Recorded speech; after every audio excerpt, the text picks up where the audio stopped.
ચિરાગ અહીંયા બોલ ને ભાઈ. મેં નવી કરિયાણાની દુકાન કરી છે. તારા ઘરે કઈ કરિયાણાની જરૂર પડે ને તો અહીંથી લઈ જાજે. એલા મારા ભાઈ, અમારા ઘરે આવડી દુકાનમાંથી કરિયાણું નું આવે. અમારા ઘરે કરિયાણું સીધું યાર્ડમાંથી આવે.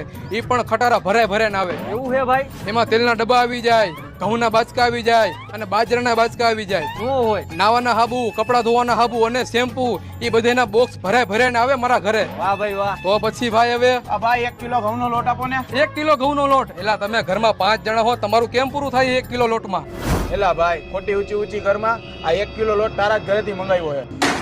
એવું હે ભાઈ? તું જા ઘરે, હું લેતો આવું. લાવો ભાઈ. આલે 1 કિલો લોટ લાવ 40 રૂપિયા. એ 40 રૂપિયા ખાતામાં લખી નાખજે, આવતા મહિને આપી દેવું. ખીચામાં 40 રૂપિયા લોટના નથી અને વાતું તો ઊંચી કરે છે.